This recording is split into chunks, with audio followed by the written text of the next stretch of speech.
بسم اللہ والصلاة والسلام علی رسول اللہ اما بعد۔ معزز سامعین، آج میں آپ کی خدمت میں سورۃ الحشر کی آخری 3 آیات کی فضیلت پیش کرتا ہوں۔ بہت ہی زبردست روایت ہے، بہت ہی پیاری روایت ہے۔ آپ حضرات اس بات کا پختہ ارادہ کر لیں کہ ہم انشاءاللہ جب تک زندہ رہیں گے ان آیات کی تلاوت ہم ضرور کریں گے۔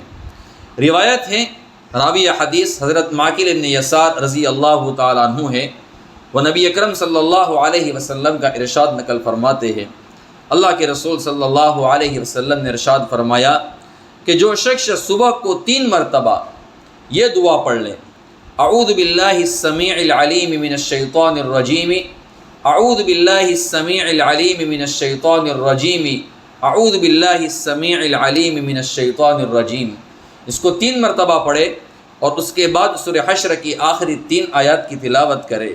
هو اللہ الذی لا الہ الا هو عالم الغیب والشہادۃ هو الرحمن الرحیم، هو اللہ الذی لا الہ الا هو الملک القدوس السلام المؤمن المہیمن العزیز الجبار المتکبر سبحان اللہ عما یشرکون، هو اللہ الخالق البارئ المصور له الاسماء الحسنى یسبح له ما فی السماوات والارض وهو العزیز الحکیم۔ اس کو تلاوت کرے۔ اب اس کے اوپر اللہ تبارک و تعالیٰ بندے کو کیا عطا فرمائیں گے، اس کی فضیلت بھی سن لیں۔ رسول اکرم صلی اللہ علیہ وسلم نے ارشاد فرمایا، جو شخص اس طریقے سے پڑھ لے گا تو اللہ تبارک و تعالیٰ 70,000 فرشتے مقرر فرما دیتے ہیں جو شام تک اس پر رحمت بھیجتے رہتے ہیں۔ یعنی کسی بندے نے صبح میں اس کو پڑھ لیا تو 70,000 فرشتے شام تک اس بندے کے اوپر رحمت بھیجتے رہتے ہیں، اور اگر وہ بندہ اس دن مر جائے تو اللہ تبارک و تعالیٰ اس کو شہادت کا مرتبہ عطا فرمائیں گے۔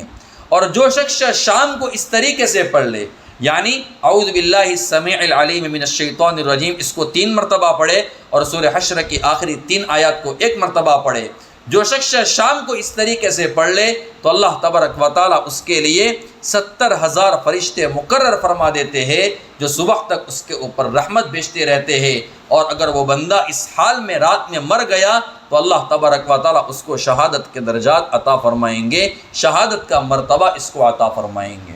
اس لیے میرے دوستو، آپ حضرات اس بات کا ارادہ کر لیں کہ ہم جب تک زندہ رہیں گے انشاءاللہ اس چیز کے اوپر اور اس روایت کے اوپر ہم عمل کرتے رہیں گے۔ اللہ تبارک و تعالیٰ فرشتوں کی رحمت کا ہمیں مستحق بنا لے، فرشتوں کی دعاؤں کا ہمیں مستحق بنا لے، اور رسول اکرم صلی اللہ علیہ وسلم نے جو فضیلت اس میں بتائی ہے اللہ تبارک و تعالیٰ وہ فضیلت ہمارے حق میں بھی قبول فرمائے۔ آمین یا رب العالمین، وآخر دعوانا ان الحمد للہ رب العالمین۔